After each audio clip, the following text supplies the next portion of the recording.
Thank you very much, बहुत शुक्रिया शादी आपका। सबसे पहले तो मैं प्रोफेसर डॉक्टर आयशा शौकत का बहुत शुक्रगुजार हूँ। इतनी खूबसूरत जगहों पे इतना अच्छा एक तारीखी इवेंट उन्होंने होस्ट किया, उसकी मेज़बानी की, तो हमारे लिए बड़ी ऑनर की बात है। और मैं अपने बाकी कलीग्स जो मेरे गेस्ट स्पीकर्स हैं, हमारे बाकी पार्टिसिपेंट्स हैं, चूँकि मेरा वोट ऑफ थैंक्स एंड पे करना, चूँकि टाइम उस तरह है, तो मेरा ख्याल है कि अभी हम सारी चीज़ें कर लें ताकि भी। तो हम चलते हैं जी इस कॉन्फ्रेंस के हवाले से। मैडम, मुझे आज वो दिन याद आ रहे हैं जब हमने पाकिस्तान में पहली दफ़ा गुड़ फेस्टिवल स्टार्ट किया। गुड़ फेस्टिवल जब हमने आज इसका 10वां मेला दिसंबर में हमारा हो रहा है, तो हम वो 15-20 लोगों से हमने वो कारवां शुरू किया था, और आज गुड़ फेस्टिवल में 30,000 से ज़्यादा लोग आते हैं। और हम जब मेरे दोस्त यहाँ पे साजिद इकबाल सिद्धू साहब बैठे हैं, इनके गांव में हमने एक फेस्टिवल में, मुझे याद है कि 15,000 लोग बस देर, और हम मान के चलते हैं कि अगर किसी ने 1,000 रुपया उस गाँव में इंजेक्ट किया होगा, किसी ने खाना खाया होगा, किसी ने गुड़ खरीदा होगा, किसी ने वहाँ से कोई सात मक्खी से चीज़ें ली होंगी, कोई हैंडीक्राफ्ट लिया होगा, तो 1,000 का मतलब है कि हमने कोई 4-5 करोड़ रुपया एक दिन में उस गाँव की इकॉनमी में इंजेक्ट कर दिया। तो ये वो सोच थी, ये वो इनिशिएटिव्स थे। और मैं आपको बताऊं, उस गुड़ मेले की आज जो मैं सबसे बड़ी वजह आपको बताने जा रहा हूँ, आप बैंबो को शायद अभी बहुत से लोगों को लग रहा होगा कि बैंबो एक छोटी सी कॉन्फ्रेंस है, एक छोटे सा एक टॉपिक है। सर, आज उस गुड़ फेस्टिवल की वजह से, जिसको 1948 में बैन कर दिया था कि कोई ज़िम्मेदार अपने उगाए हुए गन्ने को क्रश नहीं कर सकता, आप अपना गुड़ नहीं बना सकते थे, ये उस गुड़ फेस्टिवल की मैं समझता हूँ जिसको एडवर्टाइज़ किया गया। आज जगह जगह वो गुड़ फेस्टिवल भी हो रहे हैं, रोडों के ऊपर गुड़ मेले भी लग रहे हैं, और आज वो लाट टूट गया है जिसके ऊपर जो समझ लें कि गुड़ बनाना मुमकिन था, वो लाट ख़त्म हो गया है। तो ये बात करने का मकसद ये है कि जब आप किसी छोटे से इनिशिएटिव को लेके चलते हैं और अगले चंद सालों में वो क्या चीज़ बनती है, ये शायद हम इंशाल्लाह एक दिन आएगा। और ये आज इस बैम्बो रिजॉर्ट में, जो हम राना रिजॉर्ट पे बैठे हैं, प्रोफेसर डॉक्टर आयशा की ज़ेर क़यादत हम इसको लेके चल रहे हैं, इस काज को। हम इसी तरह एक इंटरनेशनल नेटवर्क में पाकिस्तान की सबसे बड़ी इंटरनेशनल बैम्बो कॉन्फ्रेंस कर रहे हैं इंशाल्लाह। प्लीज़ ज़रा नेक्स्ट कीजिएगा ज़रा। तो ये कैसे ख्याल आया, मैं अगर इसको खुद पेट कर लूँ ज़्यादा अच्छा लगेगा, चूँकि मैं बहुत सी चीज़ें जो है ना इसको, ये मेरा, मैं आपको बताना चाहता हूँ कि मैंने लास्ट कोई 2 साल पहले, वैसे तो मेरे इंडोनेशिया में बहुत से विज़िट हुए, ये एक जो है ना, ये मेरे लिए एक बड़ी हैरानकुन बात थी। आप देखिए बैम्बो की ये वो वैरायटी जो बिल्कुल चौरस है।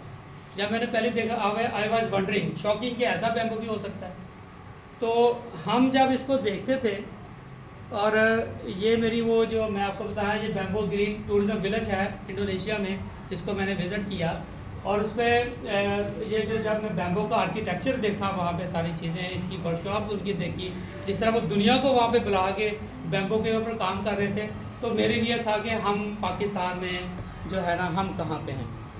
ये बैम्बो की बिरयानी जस्ट जब हम दुनिया की खाते हैं, इसी बैम्बो के पानी के अंदर बारबेक्यू करके जो चीज़ बनती है, जो इसका टेस्ट है, शायद वो वही बता सकता है जिसने ये कभी चखी होगी कि बैम्बो के पानी के अंदर जब वो बिरयानी या गोश्त बनता है, उसका क्या टेस्ट होता होगा। इस तरह पाकिस्तान में जो इसके मुरब्बा है, इसका अचार है, शूट्स हैं, आज हमारे दोस्तों ने कुछ स्टॉल भी लगाए हुए, बाद में वो भी विज़िट करते हैं, ये जो फूड की आइटम्स हैं सारी। इसी तरह अब दुनिया अब इसकी गाड़ियाँ बना रही है, साइकिल, मोटरसाइकिल में, मोबाइल्स में, कहाँ कहाँ इसको बैम्बो को यूटिलाइज़ कर रही है। इसके हैंडीक्राफ्ट की बात करें तो इसी तरह जो मैडम ने बड़ी अच्छी बात की कि इसकी कौन कौन सी चीज़ें दुनिया कहाँ पे जा रही है। एक्चुअली तो हम ये देख रहे हैं कि अभी देखिए बैम्बो, हम ये जो टूथपिक्स है, टोटली तौर पे पाकिस्तान में चाइना से इम्पोर्ट हो रही है सारी।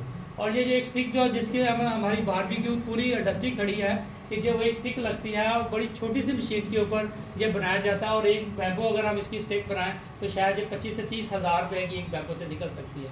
तो हम ये भी अभी तक इम्पोर्ट के ऊपर बैठे हुए हैं। तो ये सारी चीज़ें जो आपको यहाँ पे नज़र आ रही हैं, इसका कपड़ा जो मैडम ने बात कर दी, तो मैं ये सारा इसके ऊपर बहुत टाइम भी लगाऊंगा। ये है जी, हम कहाँ पे खड़े हैं Pakistan, this is Pakistan basically. हम अभी भी फटे घोड़ियाँ और जो है ना इसको इधर लगा दिया, शटरिंग कर ली, ये हमारा, ये पाकिस्तान है। तो अब हम चाह क्या रहे हैं, बस मैं आपको यही एक्चुअली हम देख रहे हैं कि पाकिस्तान में बैम्बू को हम लेके जाना चाह रहे हैं कि ये जो एक promoting sustainable green innovation farm based जो इसकी पाकिस्तान ग्रीन गोल्स को किस तरह इसको यूथ वीमेंस रूरल कम्युनिटी के साथ जोड़ के बैम्बू से हम क्या करेंगे सर। वाई बैम्बू, एक तो जैसे अभी मैडम ने कहा कि ये दुनिया का सबसे जो है ना तेज़ तरीन जो है ना बढ़ने वाला पौधा है। शायद अगर हम बात करें तो एक दिन में ये कई फीट तक भी बढ़ जाता है सर। इसी तरह अगर हम इसका जो सबसे ज़्यादा पाकिस्तान में कार्बन डाइऑक्साइड जो हमारी बढ़ रही है, ऑक्सीजन हमारी तेज़ से एजेंट्स कम हो रहे हैं, जैसे जहाँ पे बहुत से दोस्त बैठे होंगे जो शजरकारी को बढ़ा रहे हैं, जो हमारे ग्रीन एम्बेसडर्स हैं, उनकी वजह से अभी पाकिस्तान में कुछ पौधों का अगरचे इम्पैक्ट आ रहा है, लेकिन अभी हमें बहुत काम करना है इसके अंदर, बहुत चीज़ें हमारी करने वाली हैं। तो कार्बन फिक्सिंग प्लांट के तौर पर बैम्बू जो है दुनिया में सबसे ज़्यादा कार्बन प्रोड्यूसिंग जो है ना ये प्लांट्स है। इसी तरह अगर हम प्लास्टिक की बात करें तो अभी जितनी प्लास्टिक हम प्रोड्यूस करते जा रहे हैं, शायद एक दिन आएगा कि हमारे लिए बवाले जात बन जाएगा और हम पाकिस्तान में इंसान कम हो गए, प्लास्टिक हमारे पास ज़्यादा होगी। तो जैसे जी, तो जैसे अभी उन्होंने टूथब्रश का जो पीछे जो हमारी चीज़ें हैं, बाकी चीज़ें उसको उन्होंने बैम्बू के साथ उसको कन्वर्ट किया, तो हमें भी इसके ऊपर थिंक ओवर करना बड़ा ज़रूरी है। इको फ्रेंडली सस्टेनेबल तो है ही है। अब हम चाह रहे हैं कि इस कॉन्फ्रेंस में जो हमारा पर्पज़ है कि हम एक ऐसा प्लेटफॉर्म बनाएं जिसको लेके हम चलें कि हमने इस बैम्बू की फार्मिंग से लेकर इसकी वैल्यूडिशन, इसकी बाकी जितनी भी इसके अंदर हम दुनिया से फ़ायदा ले सकते हैं, इसकी हम कार्बन क्रेडिट्स ले सकते हैं, जिसके ऊपर मेरे दोस्त ख्वाजा मदद साहब भी बात करेंगे इसके ऊपर सारी। तो ये सारी चीज़ें इसमें जो जैसे अभी लैक ऑफ ट्रेनिंग है, रिसर्च है, इंडस्ट्रियल लिंकेजेस का हमें बहुत सारा अभी इसके ऊपर बहुत सफ़र करना है। हमारे आर्किटेक्चर जिस तरह मैंने दुनिया में देखा कि बाली में जिस तरह मैं अभी आपको दिखा रहा था कि उन्होंने पूरी बिल्डिंगें इसके ऊपर खड़ी कर दी, तो मुझे लगता था कि शायद वो वैराइटीज़ ही और है जो अक्सर में हमारे पास वैरायटी है ही नहीं। तो अभी हम उसके ऊपर भी जाएंगे। तो बैम्बू के सारे स्टेक होल्डर्स को हम किसी एक जगह पर इकट्ठा करें। अभी तो हम बड़ा स्कैटर्स चल रहे हैं कि किसी बंदे को आपस में हमारी कम्युनिकेशन नहीं है, हमारी कनेक्टिविटी नहीं है किसी तरह की भी। तो हमने बेसिकली ये कनेक्टिविटी भी हमने अपनी जो है ना इसको जो है ना बनाना है सारा। तो इस पे हम अब ये करने जा रहे हैं कि हम इसकी कल्टीवेशन, बैम्बू की value industries, eco friendly architectural products, हम इसको इस कॉन्फ्रेंस का हमारा मेन मकसद है। और एक हमारा सबसे बड़ा मकसद यही है कि हम इसका एक बोटेनिकल गार्डन जो है, अभी मैं देखता हूँ कि इसकी कोई 1500 से ज़्यादा वैरायटियाँ दुनिया में बैम्बूस की हैं, जिसमें 100 के करीब मुख्तलिफ बोटेनिकल गार्डन में अगर आप स्टडी करें तो आपको नज़र आएगी कि बिल्डिंग्स के लिए कौन सा यूज़ होता है, आर्ट एंड क्राफ्ट के लिए कौन सा यूज़ होता है, पेपर के लिए कौन सा बैम्बू यूज़ होता है। ये सारे बेसिकली डिफरेंट वैराइटीज़ हैं। मुझे समझ आई कि जो हमारे पास वैरायटी नहीं है जो एक्चुअली हमें चाहिए थी। तो हमें बेसिकली बैम्बू रिसर्च सेंटर का बहुत बड़ा एक हम इसी आज की कॉन्फ्रेंस में, इसके बाद जो अभी फॉलो नेक्स्ट कॉन्फ्रेंसेस होंगी, तो हम एक बैम्बू रिसर्च सेंटर बनाने जा रहे हैं कि हम एक अपना खुद का एक रिसर्च सेंटर बनाएं। जिस तरह हमारे जो है ना सेंटर ऑफ एक्सीलेंस हमारे मुख्तलिफ प्रोजेक्ट के ऑल का बना हुआ है, हमारा जो है ना इसी तरह कॉटन का बना हुआ है, तो वाई नॉट बैम्बू का हम एक प्रॉपर रिसर्च इंस्टीट्यूट बनाएं कि जिसके ऊपर हम ये सब लोग जो है ना रिसर्च है, हमारी इंडस्ट्रियल यूजेस है, नेशनल सेंटर पर इसमें हमारी कलेक्शन हो, हम भी दुनिया को दिखाएंगे हमारे पास ही 1500 वैराइटीज़ हैं, कम से कम या 100 वैराइटीज़ हमारे पास मौजूद हैं। तो ये बोटेनिकल गार्डन कहाँ पे बनेगा, इसके ऊपर मैं पिछले चूँकि एक वीक से काम कर रहा हूँ। इसमें हमारे दोस्त हैं डॉक्टर जो है ना असफर ज़िया साहब, वो आज आ नहीं सके यहाँ पे, वो डायरेक्टर जनरल हैं फॉरेस्ट डिपार्टमेंट। उन्होंने कहा हम आपको छांगा मांगा में कोई 40 एकड़ जगह इसके ऊपर देते हैं कि जिसमें आप बोटेनिकल गार्डन बना दें।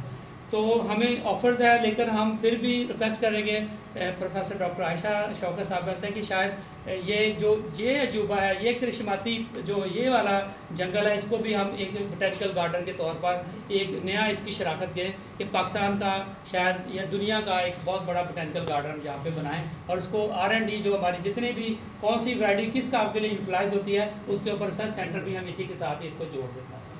तो इसकी जो बायोडिग्रेडेबल बैम्बू प्रोडक्ट्स हैं, बैम्बू फीचर है, ये सारी चीज़ें हमने लेके चलनी है। आज हम इसीलिए यहाँ पे इकट्ठे हुए हैं, यही हमारा मकसद है। इसके बाद हमने देखते हैं जो पाकिस्तान दुनिया में एक INBAR जो है international networking for bamboos organisation, ये एक यूनाइटेड नेशन की तरह की एक ऑर्गेनाइजेशन है जिसमें दुनिया के 50 से ज़्यादा ममालिक इसके जो है ना मेंबर्स हैं। ये अपने मेंबर्स ममालिक के लिए क्या करते हैं कि उनकी जो इंटरनेशनल कॉन्फ्रेंस होती हैं वहाँ पे वर्ल्ड बैम्बू डेज जो सेलिब्रेट करते हैं, और इसके साथ साथ वो अपनी वैराइटीज़ उनको देते हैं और उनकी R&D में उनके रिसोर्स पर्सन वहाँ पे भेजते हैं कि आप उनको ट्रेनिंग्स दें कि वहाँ पे जो इसको कितना इसको पोटेंशियली यूज़ किया जा सकता है। तो इंशाल्लाह हमारी इस कॉन्फ्रेंस का जो बुनियादी मकसद है कि हमने वर्ल्ड बैम्बू ऑर्गेनाइजेशन और इन बार्स जैसी ऑर्गेनाइजेशन के साथ हमने कोलैबोरेशन और MOUs करने हैं, ताकि हम फ्यूचर में उनकी जितनी टेक्नोलॉजीज़ है जो हमने बातें की हैं उनको जहाँ पे लेके आएँ और हम उनके साथ जुड़ के इस जो हमारा जो ख्वाब जो हम सोच रहे हैं इसको जो है इस काबिल बनाएंगे। तो बाकी कार्बन क्रेडिट्स के ऊपर दुनिया में सारी दुनिया इसके ऊपर क्रेडिट ले रही है जो अपने पौधे हैं। तो मेरा इतने बड़े बड़े हमारे पास बैम्बूस के ज़ख़ीरे मौजूद हैं, तो कार्बन क्रेडिट्स पे जो इसके ऊपर मतलब बात करेंगे। तो फिर बाकी जो यूनाइटेड नेशन की SDGs गोल्स हैं इसमें बैम्बूस का बहुत बड़ा किरदार है, इसके ऊपर भी हम इनको जो है ना कोलैबोरेट करें इनके साथ। जो इंटरनेशनल बैम्बू कॉन्फ्रेंसेस है जो ये भी हम नेक्स्ट में इसकी आपको बताने जा रहा था कि ये आज पहली हमारी पाकिस्तान की हिस्ट्री की पहली दफ़ा ये फर्स्ट नेशनल बैम्बू कॉन्फ्रेंस है जो Rana resort and safari park पे हो रही है। तो सेकेंडली हम इसको जो है ना फेब में इसको जो है 24 फरवरी 2026 को डिज़ाइन कर रहे हैं, इंशाल्लाह इसी जगह पे होगी। लेकिन मैडम ने कहा था इसको हम रीशेड्यूल करेंगे थोड़ा सा, तो जिस तरह पे आप जी बिल्कुल, तो इसको इंशाल्लाह मार्च के अंदर इसको, लेकिन इसका शेड्यूल हम विदिन 1 वीक जो है ना वो इंटरनेट पे हर जगह पे आ जाएगा कि जो लोग हैं आज जुड़े हैं पता चल जाएगा कौन सी डेट इसकी होगी। फिर थर्ड हमारी जो नेशनल बैम्बू कॉन्फ्रेंस हम मई में करेंगे 12 मई को, वो भी यहाँ पे राना रिजॉर्ट में होगी। This all conference will lead to the international bamboo conference. इसमें हम जब इन बार के साथ हमारा कोलैबोरेशन हो जाएगी, वर्ल्ड बैम्बू ऑर्गेनाइजेशन से हो जाएगी, तो इंशाल्लाह 40 वो सारे ममालिक जो है वो पाकिस्तान में आएंगे और हमारी इस इंटरनेशनल नेटवर्क का हिस्सा बनेंगे और वो आने के लिए तैयार हैं। हमारी उनके साथ बातें हो चुकी है। सिर्फ हमने आज ये सारी नेशनल लेवल्स की इवेंट करने का मकसद भी यही है कि उनको समझ आ जाए कि हम बड़े संजीदा होकर बैठ चुके हैं और हमने उनके लिए वेलकमिंग है कि हमने उनको लाना है और हमने इंटरनेशनल जो है बैम्बू कॉन्फ्रेंस जो है जो कि 18 सितंबर 2026 को हम करेंगे, जो कि वर्ल्ड बैम्बू डे के तौर पर जो है ना मनाया जाता है पूरी दुनिया में। इंशाल्लाह इस वर्ल्ड नेशनल जो है इंटरनेशनल बैम्बू कॉन्फ्रेंस की ये सारी तैयारियाँ इसी तरह हमारी तीनों कॉन्फ्रेंस के अंदर नेटवर्किंग बन जाएगी। एंड पे मैं आपको एक लिंक दूंगा जो हमारी वेबसाइट पे अवेलेबल है, जिस पे जो हमारे वो तमाम स्टेक होल्डर्स, जिसमें फार्मर्स हो सकते हैं, जो हमारे आर्किटेक्ट्स हजरात हैं, बाकी सारे लोग जो हमारे से जुड़ना चाहें, इन प्लेटफॉर्म का हिस्सा बनना चाहें, उस पर एक हमने फॉर्म आज से अपलोड कर दिया हुआ है। तो आप उस पर जाएँ, अपना डाटा दें, तो हम आपके साथ बाकायदा तौर पर उसमें आपको अपने साथ जोड़ेंगे भी और आपको वेलकम करेंगे। तो ये थी आज की कॉन्फ्रेंस की जो हमारी एम्स थे, ऑब्जेक्टिव्स थे, क्यों हम इकट्ठे हुए, क्या हमारा जो है ना इसका मकसद था। तो जाते जाते मैं थोड़ा सा, चूँकि एग्री टूरिज्म के बहुत से दोस्त ऐसे भी यहाँ पे लोग हैं जिसमें पहली दफ़ा हो सकता है नाम सुना हो, मैडम के लिए भी मैं थोड़ी सी बात करूँगा कि हम एग्री टूरिज्म में करते क्या हैं जी। हमारा बेसिकली बड़ा सादा सा ये है कि हम एग्री बिजनेस ऑपरेशन को लोग आते हैं for learning, for enjoying and for कुछ उसके अंदर आप एक्टिविटीज जनरेट करते हैं। तो एग्रीकल्चर टूरिज्म बेसिकली ये बैम्बू जो है, जिस तरह बैम्बू पालना और उसको दिखाना, पालना एक एग्री प्रैक्टिस है, उसको दिखाना एग्री टूरिज्म है। तो ये बेसिकली इसी तरह की एक्टिविटीज़ हम पूरे पाकिस्तान में हमने कोई पिछले 15-20 सालों से कर रहे हैं। तो इसमें हमारा जो मेन इसमें है कि हमने पूरे पाकिस्तान में हर हार्वेस्ट को एक फेस्टिवल में कन्वर्ट कर दिया। तो डॉक्टर साहब हम तकरीबन एक साल में 100 फेस्टिवल्स कराते हैं। कभी हमारा गुड़ फेस्टिवल हो रहा था, कभी ऑलिव फेस्टिवल होता है, कभी हमारा सिट्रस मेला होता है। इसी तरह हमारी हर फसल, हर फल और सब्ज़ी का हम नेशनल डे सेलिब्रेट करते हैं। और ये नेशनल जो डेज़ है वो भी एग्री टूरिज्म ने ही बेसिकली बनाए कि अगर डॉक्टर्स का कौमी दिन भी हो सकता है, फादर्स का भी दिन है, तो वाई नॉट हम किसान का दिन भी मनाएं। तो इसी तरह अगर आप लोग मनाते हैं जिसमें शुगर का दिन मनाते हैं, तो उसका बुनियादी मकसद है आपकी शुगर की अवेयरनेस देनी है लोगों को। आप ब्रेस्ट कैंसर का दिन मनाते हैं, आप जो है इसी तरह हार्ट का दिन मनाते हैं। तो हमने फलों और सब्जियों के डे सेलिब्रेट किए। तो इसमें हम कहते हैं कि आज हमारा अमरूदों का कौमी दिन है, आज हमारा मैंगो का नेशनल डेज़ है। इसी तरह ये 100 नेशनल डेज़ आज अभी तक हम डिक्लेयर कर चुके हैं और ये तकरीबन 15-20 दफ़ा लोग जो है ना इसको सेलिब्रेट कर चुके हैं। जैसे किचन गार्डन फेस्टिवल हमारा हर साल फर्स्ट संडे ऑफ फरवरी को होता है, इस दफ़ा हमारा 14वां जो है ना किचन गार्डन फेस्टिवल हो रहा है। तो ये एक कंटिन्यूसली एफर्ट्स हैं जो पिछले 15-20 सालों से एग्री टूरिज़म और किसानों को एम्पावर करने के लिए, अपने पैरों पर खड़ा करने के लिए हम लोग लगे हुए सारे इंशाल्लाह। तो इसके साथ फिर हमारा जो है हम ब्रांडिंग पे और वैल्यू एडिशन पे सबसे ज़्यादा हम तवज्जो देते हैं। हम किसान को कहते हैं कि आप अपनी प्रोडक्ट को राह ना बेचें, आड़ती और मंडी के लिए पैदा ना करें, बल्कि इसके साथ आप इसकी वैल्यू एड प्रोडक्ट बनाएं, अपना ब्रांड बनाएं और ब्रांड बना के डायरेक्ट कंज्यूमर को सेल करें। इसी से आप प्रॉफिटेबली पोटेंशियली आप फिट हो सकते हैं। अदरवाइज आड़ती और किसानों को तो हम 75 सालों से हमने देख लिया कि वो आज हम ना अपने एग्रीकल्चर को सस्टेन कर सके, ना किसान को पैरों पर खड़ा कर सके। और आज किसान की हालत यह है कि किसान का बच्चा जो है ना वो किसान ही बनना चाहता, बस हम इससे दहज पे पहुंच गए हैं। तो मेरा ख्याल है कि ये जो आइडिया, जो चीज़ें, जो लाइन ऑफ एक्शन हम किसानों को बता रहे हैं, इसके ऊपर आगे आज का किसान जो है ना वो अपने खेतों से मैक्सिमम पैदा जो है ना वो कमा रहा है। इसी तरह ये वैल्यू एडिशन की कुछ हमारी जो डिफरेंट चीज़ें आप देख रही हैं, जो ब्रांडिंग्स हो रही हैं, मुख्तलिफ तरह की सारी चीज़ें, ये हम डिफरेंट जो फेस्टिवल्स करते हैं, गुड़ मेला है, टी गार्डन फेस्टिवल है, इसी तरह स्ट्रॉबेरी मेलेज हैं, इस तरह के। तो ये जो गुड़ की मैंने आपसे बात की थी, जब हमने देखा कि गुड़ की वजह से किसी एक गांव की इकॉनमी में कितना पैसा इंजेक्ट हुआ, तो हमें इससे इतना ज़्यादा इनकरेजिंग मिली कि हम किसी एक प्रोडक्ट को किसी एक गांव की इकॉनमी से क्यों ना जोड़ दिया जाए। तो हमने one village one product one theme के ऊपर हमने काम शुरू किया और उसके ऊपर हमने देखा कि किसी एक कमोडिटी, किसी एक फसल की वजह से किसी एक इलाके में जाके उसके वहाँ की ख़वातीन, वहाँ के बच्चे, वहाँ के किसान, वहाँ के जो जितने भी कम्युनिटी है, सबको एक जो है ना किसी एक इंडस्ट्री के साथ जोड़ दिया जाए। जैसे कि मैं आपको बताऊँ कि जब पहला जब हमने जो है ये एप्रिकॉट के हवाले से हमारा खुबानिस्तान का हमने पहला ब्रांड किया था। ये गिलगित बल्तिस्तान में गाँव था जो पाकिस्तान में सबसे ज़्यादा खुबानियाँ पैदा करने वाला गाँव था। इसको ये जब हम वहाँ पे गए 20 रुपये किलो में खुबानी बेचते थे और कभी उनकी ख़राब हो जाती थी, कभी उसको कोई ड्राई कर पाते थे या नहीं कर पाते थे, इस तरह की चीज़ें उनकी सारी ज़ाया हो जाती थी।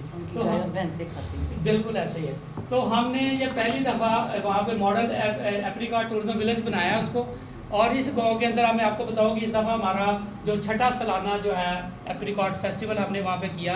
इसमें कोई हमारा 15 से 20 हज़ार लोग इसमें आए, उसमें जिसमें 100 से ज़्यादा इंटरनेशनल टूरिस्ट थे जो दूसरे मुल्कों से सिर्फ एप्रिकॉट फेस्टिवल के लिए आए थे यहाँ पे। तो ये वो जो रेवोल्यूशन था जो यहाँ की ख़वातीन ने, यहाँ के लोगों ने, यहाँ के बच्चों ने मिलकर किया। उन्होंने अपने घरों को जो होम स्टे की आईडी के ऊपर रिजॉर्ट बना दिए। इसी तरह उन्होंने अपनी लोकल फूड को जो है ना प्रमोट किया, और आज खुबानी की वजह से ये गांव जो है पाकिस्तान का जो सबसे बड़ा मॉडल टूरिज्म विलेज बन चुका है सारा। तो इसी तरह हमने चेरी की, ये जिंजर की बात करें, ये जो है ये भी ख्वाजा मजिद साहब इसके फाउंडर, ये पिंडी के साथ एक दावड़ी गाँव है, वहाँ पर हमने अदरक का एक पूरा गाँव बनाया। मैडम इस गाँव में मैं आपको बताऊँ कि 10 टन फी एकड़ की पैदावार से अदरक जो है ना वहाँ से निकल रहा है।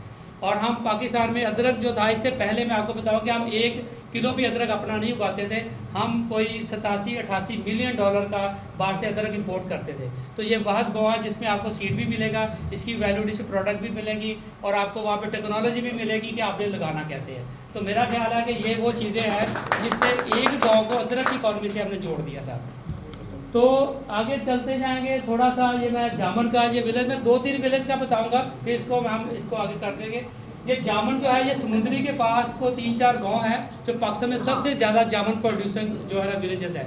तो वहाँ पे आप देखें वो सिर्फ जामन, कभी वो मंडी पहुँच पाती थी तो कभी वहीं पर रुक जाती थी सारी। तो अब वहाँ पे देखें कि उन्होंने वहाँ पे इसकी चाय भी बना रहे हैं, इसकी गुठली को ड्राई करके भी बेच रहे हैं, इसका पल्प निकाले, पल्प की मशीनें वहाँ पे लग चुकी हैं।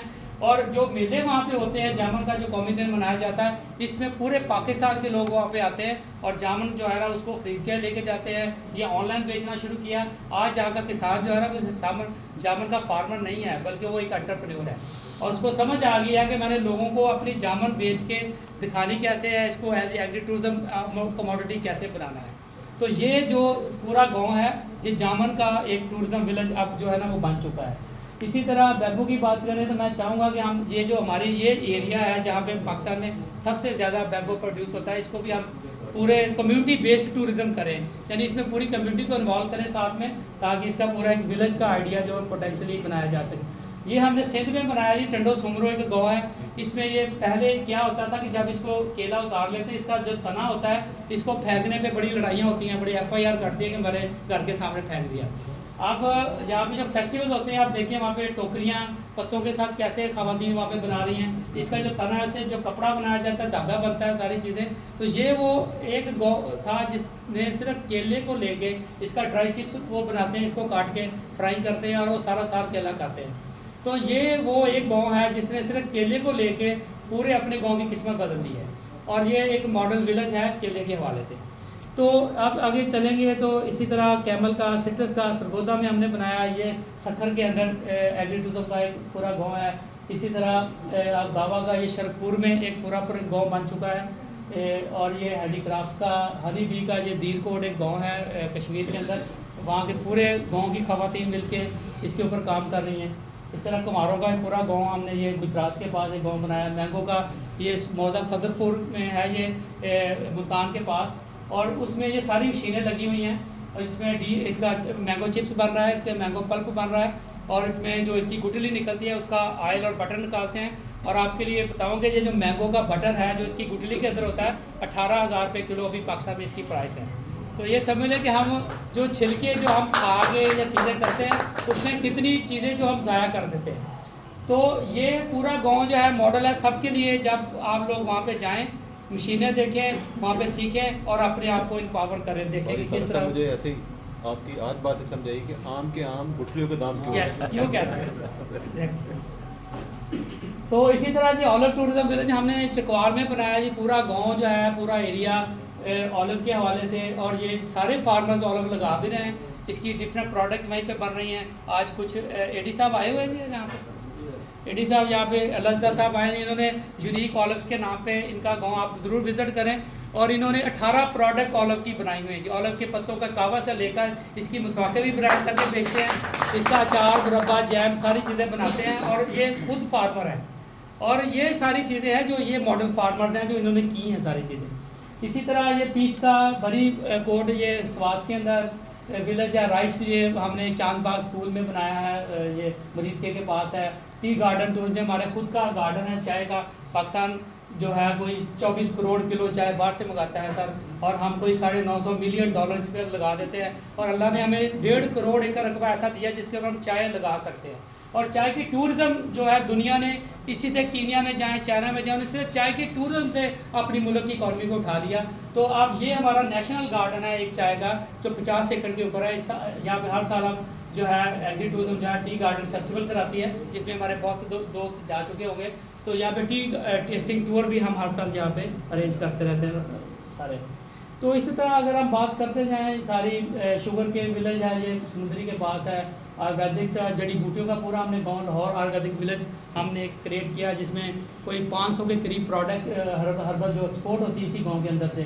चेरी का भी हमने, ग्वाड़ी एक गाँव है ये खपलू के पास, पूरा गांव चेरी के हवाले से हमने इसको टूरिज्म विलेज बना दिया।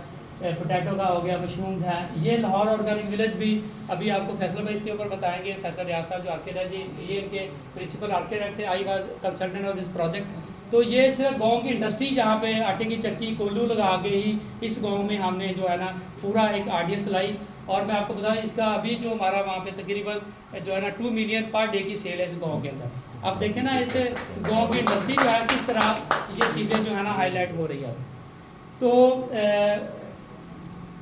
मैं समझता हूँ कि जो ये हमारी वेबसाइट है जिसके ऊपर अगर आप देखें, वो जो सेकंड हमारी दिए हुए थे, एक मैंने आपको बताई थी, एक और फाइल है ये जो आप ATDCP.com, हमारे यहाँ पे मेरे जो कोलीग्स हैं, फयाज चौधरी साहब बैठे होंगे, फकान चौधरी साहब बैठे हैं, ये आपको बता भी देंगे किस तरह ये बड़ी आराम से आप वेबसाइट पे जाएं। इसके ऊपर वो एक बैंकों का हमारा ये अभी आपको दिखा देते हैं। ये एक हमारा परफॉर्मा है, फॉर्म्स हैं, इसको जरा ओपन करें। सेकंड नहीं, सेकंड जो फाइल है इसको बंद कर नीचे करके दूसरी वाली को नहीं पर ये ATDC.com पे जाएंगे तो वहाँ पे गेट रजिस्टर्ड का एक प्रॉपरली परफॉर्मा है कि जो इस बैम्बू की पूरी जर्नी में हमारे साथ जुड़ना चाह रहा है, जो इस आज की कॉन्फ्रेंस से लेकर second, third, fourth conference, international conference और राना रिजॉर्ट जो हमारा इसका बेसिकली हमारा पार्टनर है, इसके साथ मिल के हम इंशाल्लाह पाकिस्तान में बैम्बू का एक ग्रीन रेवोल्यूशन भी लाएंगे। और इस प्रोडक्ट की वजह से या इसकी वैल्यूएडिशन की वजह से हमने अपनी यूथ और अपनी वीमेन और अपने किसानों को इम्पावर करना है। इंशाल्लाह आप समझते हैं अगर हमारा किसान और हमारी यूथ जो हमारे पास 40 से 50% मौजूद है, अगर हमने इसको खुशहाल कर लिया तो हम इंशाल्लाह पाकिस्तान को भी खुशहाल कर लेंगे इंशाल्लाह। Thank you very much.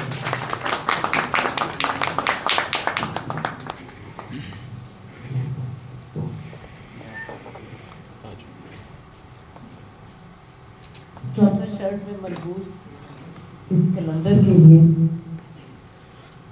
Sikandar खुश नहीं है लूट कर दौलत जमाने की, कलंदर दोनों हाथों से लुटा कर रख। तारिक तनवीर के पास भी मौका था, बहुत कुछ कमा सकते थे, जॉब करते थे, छोड़ दी। जब हम उनके साथ जुड़े तो हमें भी लोगों ने कहना शुरू कर दिया कि वो तो पागल हैं, आप भी पागल हो गए, वो जो बातें करते हैं पाकिस्तान में कैसे मुमकिन है। चले अपनी तरफ से कोशिश की उन्होंने। मैं साथियों में अक्सर कहा करती हूँ कि तारिक अगर बाहर के किसी मुल्क में होते तो उनके मुजस्मे बनते और लोग इनके दिन मनाया करते। तो चले अपनी कोशिश कर रहे हैं इंशाल्लाह पाकिस्तान को चेंज करने की और अपने पैरों पे खड़े होने की। प्रोग्राम को आगे लेके चलते हैं। बहुत दूर से इस्लामाबाद से तशरीफ लाए हैं। इनके आने से एग्री टूरिज्म को इस कदर स्ट्रेंथ मिली है और मैं ये कहती हूँ कि ये जूनियर तारिक तनवीर हैं। पाकिस्तान में जहाँ दरख्तों को बचाने की बात होती है वहाँ पे हमेशा ख्वाजा मजहर का नाम आता है। कोई पता चल जाए किसी मुल्क के किसी हिस्से में कोई दरख्त जो है वो किसी ने काट दिया या वो गिर गया तो उसको रेस्क्यू करने के लिए ख्वाजा मजहर पहुँचते हैं। एग्री टूरिज्म डेवलपमेंट कॉर्पोरेशन का एक बहुत मजबूत पिलर, आपकी बहुत सी तालियों में इस्लामाबाद से तशरीफ आए ख्वाजा मजहर खान।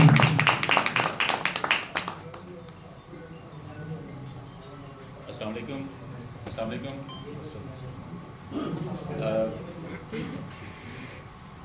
तारिक भाई ने तकरीबन सारा जो है ना वो तफसील से इसको अच्छा सॉरी, मैं एक बात बता दूं सर, जो काम आपको मैं अभी दिखा चुका हूँ ये मेरे अकेले का काम नहीं है, ये एक कलेक्टिव काम था जिसमें यहाँ पे बाबर राजा बैठे हैं, जो है ख्वाजा मजहर साहब हैं, फुकान चौधरी, मेरे सारे दोस्त जितने भी बैठे हुए हैं। मैं किसी एक का नाम अगर छोड़ जाऊँगा तो शायद ये ज़्यादती होगी। गुलाम रसूल पाकिस्तानी भाई बैठे हैं, तो जैसे हम सब हज़ारों लोग हैं, मैडम शाजियाँ हैं, हम वॉलंटियर हैं, हम ना तो किसी से तनख्वाह लेते हैं ना किसी से फंड लेते हैं, हम पूरी दुनिया में लगे हुए हैं। तो ये सबको कराना चाहता है, ये मेरे अकेले का काम नहीं है। प्लीज़ इसको ना मत सोचिएगा ये मैंने अकेले ने किया है। बहुत से एस्पेक्ट्स पे तारिक भाई ने रोशनी डाल दी। मैं सिर्फ 3 पॉइंट्स को लेके आपसे मैं डेटा शेयर करूंगा जो कि कुछ पॉइंट मेरी जिम्मेदारी है। मैं बेसिकली रिप्रेजेंट करता हूँ उन सारे लोगों को कि जिनकी एक जनरेशन जो है वो फार्मिंग से डिस्कनेक्ट होगी। तो मैंने अपना बिज़नेस में कर रहा था और मुझे जैसे बहुत से लोगों को शौक़ होता है कि जी आप अपना कोई फार्म शुरू करें या ज़मींदारी करें या फार्म हाउस बनाएं। तो मेरा जो तारुफ एंट्री हुई मेरी एग्रीकल्चर में या फार्मिंग में वो इस तरह से हुई। तो इस वक्त जैसे तारिक भाई ने कहा कि फार्मर का बेटा फार्मर नहीं बनना चाहता, तो हुआ ये कि मैंने शौक़ की खातर फार्म बनाया और फार्म हाउस बनाया आज से कोई 12 साल 13 साल पहले। तो मैंने क्योंकि अर्ली स्टार्ट किया था तो मैं at the age of 35 I was having enough things. मैंने सोचा जी मैं मुहावरा कहता हूँ कि मेरा कुत्ता, मेरी जीप, मेरी बंदूक और मेरा फार्म। अब इंसान अपनी बुनियादी ज़रूरियात से बाहर निकल जाता है ना, तो वो फिर इन चीज़ों पे अपने उसके शौक़ जागते हैं। कोई मज़हब की तरफ किसी का रुझान होता है, कोई बंदा अपने जो है ना लिखना शुरू कर देता है, कोई मतलब इस तरह की मुख्तलिफ। तो मेरी जो जर्नी है ना उसको मैंने 4 लफ्ज़ों में जो कहा कि जी मेरा कुत्ता, मेरी जीप, मेरी बंदूक और मेरा फार्म। ये हर बंदे की जर्नी है। तो वो कोई बंदूक जो है किसी की कैमरा होती है, किसी की बंदूक कलम बन जाती है, कोई शिकार पर निकल जाता है, किसी का घोड़ा जो है वो वाकई घोड़ा होता है, किसी का घोड़ा कोई बाइक लेके निकल जाता है, कोई जनाब कहते हैं सफारी करना शुरू कर देता है और कोई पैदल चलना शुरू कर देता है, किसी का फार्म जो है वो मतलब जैसे मुख्तलिफ जर्नीज़ हैं। मैं शॉर्टली मैंने बता दिया। तो मेरी जर्नी यहाँ से शुरू हुई आज से 15 साल पहले। तो जब मैंने पहला वो फार्म बनाया तो वो क्योंकि मैं थोड़ा यंग था तो मेरा नेटवर्किंग का मेरा काम था, तो वो हुआ ये कि मैंने तजर्बे करना शुरू किए, एक्सपेरिमेंट करना शुरू किए। तो पता चला कि मेरे जैसे जो न्यू एंट्रेंस हैं जो फार्म हाउसिंग या फार्म बनाने में या ज़मीन के, इसको हम एक लफ्ज़ कहते हैं एग्रीकल्चर के रोमांस में जो आए हैं, तो वो कोई ज़्यादातर होता ही है, जो प्रैक्टिस ही है हमारे यहाँ ज़मींदारी में, जो एंट्री, जो नई एंट्री है उसकी, कि ये लोग ना आमतौर पे लोग शुरू करते हैं लेट उम्र, आखिरी उम्र के अंदर, कोई 50, 55, 60 साल की उम्र में ये शौक़ शुरू करते हैं, तो तजर्बे करते करते ना वो इस दुनिया से चले जाते हैं।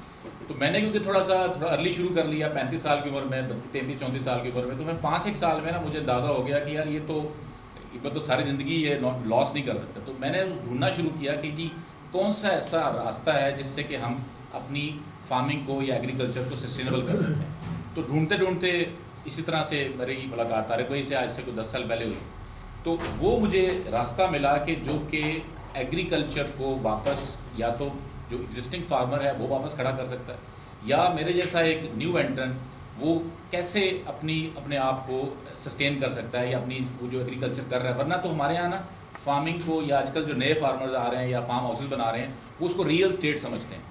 तो ज़मीन की खरीदो फरोख्त में ही ना जो नया फार्मर आता है वो आके कुछ तजर्बे करता है 4-5 साल में, उसके बाद सब लोग नाकाम होकर कहता है कि जी चलो ज़मीन की वैल्यू बढ़ गई। तो इससे निकल के मैंने जब डिग करना शुरू किया तो पता चला कि दुनिया में मतलब हमारे पास जो क्या क्या रिसोर्सेज हैं और दुनिया में कहाँ पे, तो इस एग्री टूरिज़्म के काफ़िले को ज्वाइन किया और ये सारे आप जैसे दोस्तों से मुलाकात हुई। यहाँ पर अब मैं पॉज लेता हूँ और मैं वो बताता हूँ कि जो चीज़ें करने की ज़रूरत है और आज की जो इवेंट है उसके हवाले से भी, एक तो वो सारे तजर्बे के मैंने किए, और वो चाहे वो लाइफ स्टॉक के हो, चाहे वो आपकी फ़िश फार्मिंग के हो, चाहे वो आपकी मतलब मुर्गियाँ पालने से लेके सारे एक्सपेरिमेंट्स कुछ मैंने अपने फेज़ में किए। और फिर मेरा कोई 40 किस्म के फार्म कम्युनिटी के साथ, यानी कि मैं कहता हूँ कि ये जो 40-50 किस्म के एग्रीकल्चर प्रैक्टिसेस हैं जो कि पाकिस्तान में होती हैं। क्योंकि आप ये समझ लीजिए कि अगर आप चावल उगा रहे हैं तो आप केला उगाना चावल उगाने से मुख्तलिफ है। तो अगर किसान आप बन गए हैं, इसका मतलब ये नहीं कि आप चावल उगाने के एक्सपर्ट बन गए तो केला भी उगा सकते हैं। इसी तरह ही अगर आप मुर्गियाँ पालने के आपका वो एक्सपर्ट बन गए, इसका मतलब ये नहीं है कि आप बकरे भी पाल सकते हैं। तो इस तरह मेरा 40 तबकों से मुख्तलिफ जब इंटरेक्शन हुआ तो वो फिर उसमें फिर हम ड्राइव हुए इस एग्री टूरिज़म के इस कॉन्सेप्ट में। तो अब हम जैसे तारिक भाई ने कहा कि मैं अपने जो है ना एक अगर आप पंजाब से वाकिफ़ हैं ना, तो अगर आप मोटरवे पे जब जाते हैं इस्लामाबाद की तरफ, पिंडी की तरफ, तो आप कलर कहार को जब आप चढ़ते हैं तो वहाँ पे एक साइन लगा आता है जिसके लिखा होता है ऐसे इसमें कछुआ बना होता है, और आप नीचे उतरें तो पंजाब की तरफ चढ़ें तो लिखा होता है खरगोश का निशान। यानी कि तो मैं इसको एग्रीकल्चर की ज़ुबान में एक टर्म कहता हूँ कि कलर कहार से ऊपर की तरफ जाएं तो ज़रात कछुआ है, और नीचे आए तो आप खरगोश हैं। तो आप लोग खरगोश माहौल में रह रहे हैं, हम लोग कछुए में रह रहे हैं। तो मैंने ये सोचा कि मैं अपने कछुए के माहौल में कैसे लोगों को कंट्रीब्यूट कर सकता हूँ। तो मैंने जिम्मेदारी तो कहानियों में कछुआ है। हाँ, अच्छा तो अब ये हुआ कि जो उस कछुए की टेरिटरी मेरी टेरिटरी है। मैं जैसे कहते हैं ना, मेरी ड्यूटी जो लगी है वो मेरी कछुए वाले इलाके में लगी है। अच्छा, उसकी रीज़न एक मैं बताता हूँ, यहाँ पे बहुत से ऐसे लोग भी होंगे, क्योंकि ये बात समझाना इसलिए ज़रूरी है क्योंकि ये बात अगर समझ नहीं आएगी तो हम वो उस पॉइंट पे नहीं आ सकेंगे जो आज हमारी इस मीटिंग का मकसद है। कि होता ये है कि मेरी बहुत से एग्रीकल्चर यूनिवर्सिटीज़ में या बहुत से डॉक्टर्स से, PhD से मेरा चैलेंजिंग मुकालमा होता है। मैं उनको कहता हूँ कि क्या यूनिवर्सिटी ऑफ फैसलाबाद में जो पढ़ाया जा रहा है वो एरिड यूनिवर्सिटी रावलपिंडी में वही पढ़ाया जा रहा है, या जो रावलाकोट जो मैं यूनिवर्सिटी है, जो गिलगित बल्तिस्तान में यूनिवर्सिटी है, उसमें वही पढ़ाया जा रहा है। तो बड़े शानदार तरीके से कहते हैं हाँ जी सर जी साडा सिलेबस तो इको जैसा ही है। मैं उनको कहता हूँ कि ये कैसे हो सकता है कि फैसलाबाद की जो ज़मीन है वो आपके पास वो उसमें जो उगाया जा रहा है उसको आप एरिड जोन में कैसे वहाँ पे कर सकते हैं। तो एरिड जोन के लिए तो वहाँ के लोकल लोगों को या वो यूनिवर्सिटी को वहाँ पे लोकल चीज़ें प्रोड्यूस करनी चाहिए थी या वहाँ के हवाले से। और गिलगित बल्तिस्तान में आप सिलेबस कैसे पढ़ा सकते हैं टंडो आदम यूनिवर्सिटी सिंध का। तो ये हो ये रहा है कि हम ना बहुत से कामों में ज़राअत में हमारी जो रीज़न है वो यही है कि हम हर जगह पर वही डिग्री छाप रहे हैं जो कि this is one of factor. तो इसलिए हमें जो जैसे तारिक भाई हम लोग कहते हैं कि हमने गाँव से कनेक्ट किया, अपनी रूट से कनेक्ट करें। तो सबसे पहले जो भी अगर आप में से कुछ दोस्त ऐसे हैं जो कि करने की ख्वाहिश रखते हैं तो आपने ना आगे नहीं देखना, आपने वापस रिवर्स देखना है। आपने बुज़ुर्गों के साथ कंसल्ट करना है, आपके अपने दादा के पास जाना है या अपनी जो बुज़ुर्गों के जो उस इलाके के लोग हैं जो इंडिजिनस जो हमारे जो कल्चर है उसको देखना है। तो जैसे हमारे पहाड़ों में जो चीज़ें हैं वो उसका एक अलग फ्लेवर है, वो हमें उसको एक्सप्लोर करना है। तो मैंने ये बात शुरू की कि गांव चलो तहरीक के, जिसका गांव है वो गांव जाया करे, जिसका गांव खो गया है वो अपना गांव तलाश करे, और जिसका गांव नहीं है वो नया गांव बसा ले। तो मैम आपके जो बुजुर्गों ने नया गांव बसाया। अब आ जाते हैं जी बांस के हवाले से। तो मेरी नज़र में जो मेरी जो जर्नी है 15 साल की, उसमें जो मैंने सारे तजर्बे किए, जैसे तारिक भाई ने कहा मेरा जिंजर का फार्म है और 4 साल से हम बड़ी अच्छी क्वालिटी का जिंजर उगा रहे हैं, हम खीरा उगा रहे हैं, हम लोग ये सारा कुछ हम कर रहे हैं। लेकिन जो अगर मैं एक कुलिया बताऊं आपको सादा सा, जो कि मेरी 15 साल की इस तपस्या का नतीजा है कि एक नया एंट्रेंट, एक नया बंदा अगर फार्मिंग में आता है तो सबसे आसान और सबसे कॉस्ट इफ़ेक्टिव और सबसे जो ईजीएस्ट एंट्री है और जिसको आप मेंटेन रख सकते हैं वो है जिसको हम फॉरेस्ट फार्मिंग कहते हैं, यानी कि आप जंगल लगा के पैसा कमा सकते हैं। अच्छा, क्योंकि बहुत से लोगों जो मुझे शजर दोस्ती के हवाले से भी जानते हैं, मैं मतलब ये दरख्त बचाना है, ये तो एक मेरे ऊपर टैग लग गया कि हम दरख्तों को रेस्क्यू करते हैं, वो चले अच्छी तारुफ हो गया। लेकिन मैं अक्सर ये कहता हूँ कि माहौल करने से ना माहौल में तब्दीली नहीं आएगी जब तक कि पल्ले ना पैयां रोटियां तो सारी गल्लां खोटियां। कि हम किसी अच्छी महफिल में, किसी वर्ल्ड बैंक की डिबेट के अंदर, किसी मैरियट होटल में बैठ के तो माहौल की बात करके तो कार्बन फार्मिंग और ये सारा कुछ करके उठ जाएंगे।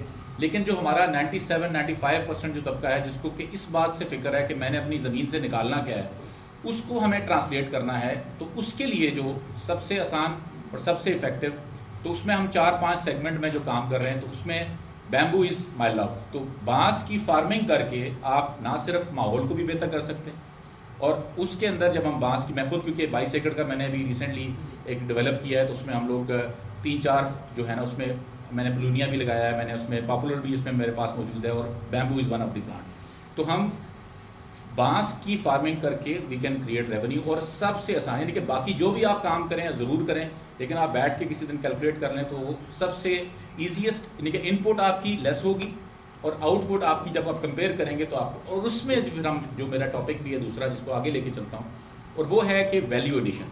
यानी कि अगर आपने बांस लगाया और बांस लगाने के बाद आप पर एकड़ उसकी पैदावार मिसाल के तौर पे आपने बिल्कुल मंडी के रेट पे निकाल दिया, तो वो ज़रा उतना आपको अच्छे पैसे नहीं देगा। लेकिन आप क्यों निकालेंगे मंडी के रेट पे? इसलिए कि अगर आप एक पढ़ा लिखा बंदा, एक ऐसा समझदार बंदा जो कि जिसके लिए जिसने जो अच्छा पढ़ के या अच्छे पैसे कमा के वो जा रहा है, तो वो वैल्यू एडिशन पे जाए। तो हम वो बांस की अच्छी स्पीशी को सिलेक्ट करें, उसकी अच्छी ग्रोइंग प्रैक्टिसेस को करें, और फिर उसके बाद अगर आप ये एंटरप्रेन्योरशिप पे आ जाएं, तो वही जो बांस जिसको आप 5 लाख एकड़ पर एकड़ या 6 लाख रुपए पर एकड़ इनकम को आप वैल्यू एडिशन में 15 लाख से 20 लाख रुपए एकड़ तक भी कमा सकते हैं। यानी कि अगर आप खुद, मतलब लेट्स से आपका अपना बांस तो आप ग्रो करें और उसको करें, लेकिन आप दूसरों से भी, अगर आप किसी गांव के अंदर 1 यूनिट भी लग जाए तो वो पूरे गांव की जो है ना सप्लाई चेन को कर सकता है। तो ये जो एक इनिशिएटिव है हमारा मकसद ये है कि हम 3 चीज़ों को एड्रेस कर लें एक ही गो से। एक, हम आसान तरीके से, जो ये लोग हमारे हर साल ना अरबों रुपए लोग नुकसान करते हैं नए तजर्बे करके फार्मिंग में, तो एक तो जो इसको एग्रो फॉरेस्ट्री भी कह लें आप, या इसको आप ये फार्म फॉरेस्ट्री कह लें या फॉरेस्ट फार्मिंग कह लें, इसको ज़रूर अडॉप्ट करें। और माहौल, जो हमारे दोस्त हैं जो कि सिर्फ माहौल की हम अक्सर बात करते हैं, तो उसको जब तक हम लोगों को इसके आउटकम, इसके बिजनेस वैल्यूज़ पे नहीं लेके आएंगे तो वो नहीं होगा। दूसरा जो फैक्टर है इसकी वैल्यू एडिशन है, इस पर हमें काम करना है, और ये आज की हमारी वर्कशॉप सब लोग इसी पे बात कर रहे होंगे। और तीसरा जो फैक्टर है, क्योंकि मैं तकरीबन, मेरे लिए ना ये जो सारा काम है ये मेरे लिए तबलीग की तरह है, यानी कि मैं इसको ऐसा समझता हूँ कि जैसे मैं पे बैक कर रहा हूँ। तो वो जो मेरी 12 साल की जर्नी है उसमें मैं ये कोशिश करता हूँ, मेरी 9 बास्केट्स हैं, यानी कि जैसे कहते हैं ना एक बकेट लिस्ट बनाता है बंदा, तो मैंने आज से 15 साल पहले एक बकेट लिस्ट बनाई कि मैंने ये ऐसे काम करने हैं जो मेरी ज़िंदगी ख़त्म हो जाए और काम ना ख़त्म हो। तो पहले ये था कि पहले 15 साल में ज़िंदगी के काम ख़त्म हो गए थे, ज़िंदगी बाकी थी। तो अब ये मेरा टारगेट जो था 9 जो स्टेप्स थे, उसमें से एक जो मेरा है वो है पानी। जो है हमारा जो सबसे जो बड़ा मसला है, जो अगर मुझसे कोई पूछे ना पाकिस्तान का, वो है हम जो गंदगी फैलाते हैं, कचरा फैलाते हैं, और उसी के सप्लीमेंट में जो सबसे बड़ा हमारा क्रिटिकल मसला है वो है जो हम हर रोज़ अपने घरों से गंदा पानी, जिसको हम बीमार पानी कहते हैं, मैं गंदा पानी कहता, बीमार पानी कहता हूँ, उसको हम ट्रीट कर सकते हैं। ये अगर आप यहाँ पे आए हैं तो मैं, हो सकता है आपको ये बात प्लेजेंट ना लगे, लेकिन मैं आपको बताना चाहता हूँ कि मेरे पिंडी के अंदर ना नाला लई है एक, वो नाला लई इवेंचुअली दरिया स्वां में गिरता है, और दरिया स्वां इवेंचुअली इंडस में गिरता है। और वो एक आपने मुहावरा सुना होगा कि हमने बचपन में सुना है कि जी चलता पानी साफ़ होता है, ये सुना है ना हमने। तो मेरा जो दरिया स्वां है जिस पे मैं पिछले 10 साल से काम कर रहा हूँ नाला लई के ऊपर, वो नाला लई 150 किलोमीटर चलने के बाद भी साफ़ नहीं होता। और मैं आपको भी लाइट करता हूँ कि ये जो आपके बिल्कुल किनारे बल्लो की हेड जा रहा है, ये आपका नाला लई है। और ये नाला लई रावी आपका जो, यानी कि मैं आपको मिसाल ऐसा देता हूँ कि 1.5 करोड़ या 1 करोड़ की जो लाहौर की पॉपुलेशन है, वो रोज़ाना पर कैपिटा पर बंदा 200 लीटर कंज्यूम कर रहा है। सुबह अपने पानी की टैंकी को फ्लश करने से लेके नहाने तक और कपड़े धोने तक, और शाम को अपनी एक प्लेट धुलने में 1 लीटर पानी खर्च होता है। ये सब कुछ करने के बाद 200 लीटर पर डे पर पर्सन मल्टीप्लाई बाय 1 करोड़ कर लें, ये तकरीबन लगभग 4 अरब लीटर पानी, 3 से 4 अरब लीटर पानी जो है वो डेली जो जब निकलता है लाहौर से, तो वो कहाँ जाता है? वो इवेंचुअली गिरता है रावी में। और रावी से गिरने के बाद अभी ये तकरीबन हम इस वक्त 60 किलोमीटर बाहर से गुजर हैं। 60 किलोमीटर है तकरीबन हमारा, ये 60-70 किलोमीटर। आप अभी वापसी पे जाते हुए ना एक तस्वीर बनाइएगा उस पानी के साथ, सर 60 किलोमीटर दूर भी आके वो पानी साफ़ नहीं हुआ। और वो आप अगर उसको निकलते हुए जब ना एक उसमें से ऐसा झाग उठ रही है, एक फ्यूम उठ रहा है, और हमारे बच्चे आगे उसके आगे फ़िशिंग कर रहे हैं। और ये फ़िशिंग क्या है, उस मछली के अंदर क्या है? उस मछली के अंदर आर्सेनिक है, हैवी मेटल है। और ये बच्चा जब वो खाएगा, जब जो फ़िशिंग करके लेके जा रहा है, तो वो अपने अंदर पारा, डॉक्टर साहब बता सकती हैं क्या कुछ लेके जा रहा है। तो ये एक तो ये हमें इसके ऊपर बात करनी है। और उसके लिए जो सबसे इफ़ेक्टिव है, तकरीबन मैंने 20 प्लांट्स आइडेंटिफाई किए हैं जो कि हम पानी को साफ़ करने पे हैं। उसमें bamboo is one of them. Bamboo जो है वो सबसे इफ़ेक्टिव प्लांट है, जो उसको पानी भी ज़्यादा चाहिए होता है और गंदे पानी को ये साफ़ करता है और प्योरीफाई करता है। तो इसको हम एक यूज़ कर सकते हैं। और दूसरा जो है वो हमारा जो इस सारी सेगमेंट के अंदर ये हम जो पानी फ्लश कर रहे हैं ना लाहौर में, या अच्छा मैं सिर्फ लाहौर की बात नहीं कर रहा, ये पाकिस्तान के 100 बड़े शहरों का मसला है। फैसलाबाद में भी आपका एक नाला रही है, सियालकोट में भी पोल है, एक नाला रही है, कराची में 4 नाले रही, बल्कि 27 नाले हम समंदर में फेंकते हैं। तो हर जिसकी 5 लाख की आबादी है वो एक नाला रही प्रोड्यूस कर रहा है। तो बैम्बू कैन बी, मतलब यानी कि miracle tree for all these segments, यानी कि आप उसको ग्रो करके इन्वायरमेंट में भी कंट्रीब्यूट कर सकते हैं, इकोनॉमी में। नंबर 2, बांस के यानी कि सबसे ज़्यादा ऑक्सीजन प्रोवाइडर है ये बल्कि रिसर्च की साबित है। तीसरी चीज़ ये है कि आप गंदे पानी को साफ़ कर सकते हैं और वैल्यू एडिशन करके आप जो है ना you can make a living out of it. और ये अगर ये देखें ना, ये एशट्रे है, ये मैम मैंने आप और मैं ना एक ही पेज पे हैं। तो ये मैंने पिछले साल इसी तरह का मैंने चीज़ें बनाई, मैंने इसके अंदर वही कैंडल बनाई। तो ये जो एशट्रे नज़र आ रही है ना, ये बांस का ना एक टुकड़ा, इसमें से ये 2 निकल आते हैं, ठीक है। और 1 फुट बांस जो है बाज़ार में, कच्चा बांस तकरीबन 20 रुपये फुट मिल जाता है इस तरह का, और पका हुआ तैयार बांस 30 रुपये का मिल जाता है। आप मुझे बताएं कि मैं भी यहाँ पे बिड करता हूँ, मेरी नज़र में कोई भी बंदा इसको ना 300 रुपये में ख़रीदने के लिए आराम से 200-300 में ख़रीदने के लिए तैयार होगा। तो अगर 10 रुपये की चीज़ को आप अगर 100 रुपये में, यानी कि 10 टाइम 20 टाइम प्रोडक्ट में ये बना सकते हैं, तो और क्या क्या चीज़ बना सकते हैं। और यही आज का हमारा एजेंडा है। Thank you.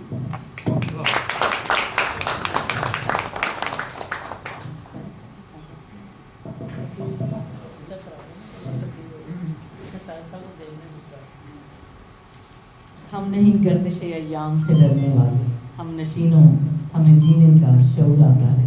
ये थे जी ख्वाजा मजहर इकबाल। अब मैं रिक्वेस्ट करूंगी रीनाउंड बैम्बू आर्किटेक्ट फैसल रियाज साहब को कि वो तशरीफ लाएं और अपने ख्यालात का इजहार करें। Faisal Riaz, principal architect Riaz and Faisal associate, former chairman institute of architects Pakistan.